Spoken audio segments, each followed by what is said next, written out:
The corner store was the kind of place everyone in the neighborhood knew. A small, fluorescent-lit shop where kids bought candy on their way home from school, and older folks stopped by for lottery tickets, bread, or a quick chat with the owner.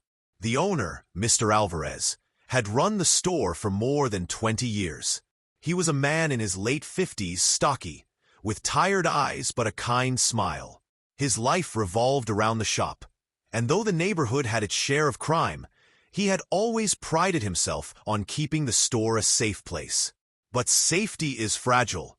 It was late on a Thursday evening, the lull between the after-work rush and closing time.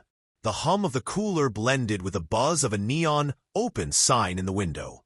Only 2 customers remained inside, browsing quietly. Mr. Alvarez was behind the counter, counting bills from the register, when the door creaked open. A man entered wearing a dark hoodie pulled low over his face. His hands twitched as he looked around. Then he stepped toward the counter.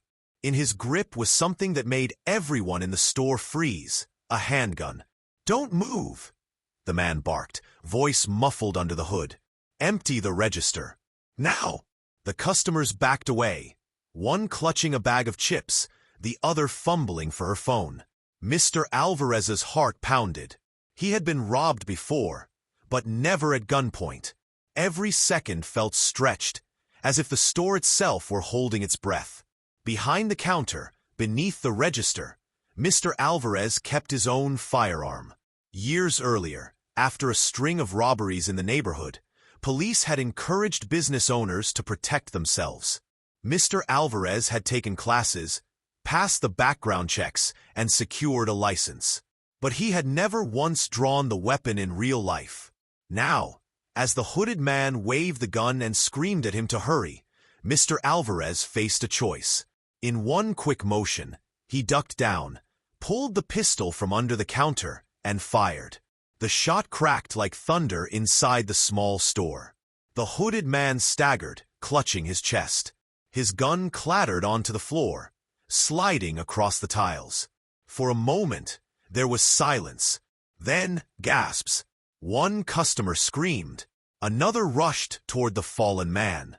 Mr. Alvarez stood frozen, pistol still in his hand, chest heaving as if the air had been sucked out of the room. Police arrived minutes later. The robber lay bleeding but alive, groaning in pain as paramedics lifted him onto a stretcher. The weapon he dropped was quickly bagged for evidence. And that's when the truth came out.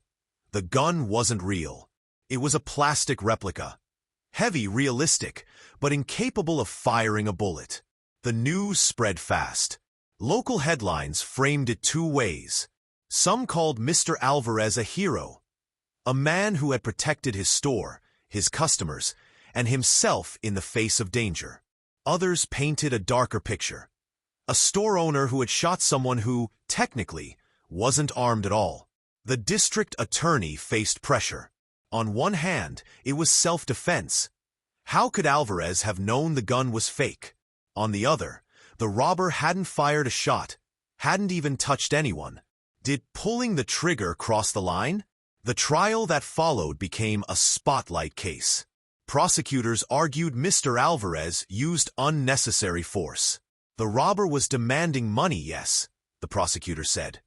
But no one was physically harmed until the defendant chose to shoot. The so-called weapon was not real. This was not defense. It was escalation. The defense countered with one question. How was Alvarez supposed to know? The replica looked identical to a real handgun. The robber acted threatening, shouting and waving it wildly. Self-defense doesn't require a crystal ball, Alvarez's attorney said. It requires reasonable fear. And if pointing what appears to be a gun at someone isn't grounds for fear, what is? Witnesses gave their versions of that night. The woman who screamed recalled the terror of seeing the robber aim his weapon. She admitted she believed she was about to die. Another customer insisted Alvarez had no choice. If he hadn't acted, we might all be dead. But one hesitant voice suggested Alvarez had fired too quickly, before the robber made any physical move beyond shouting.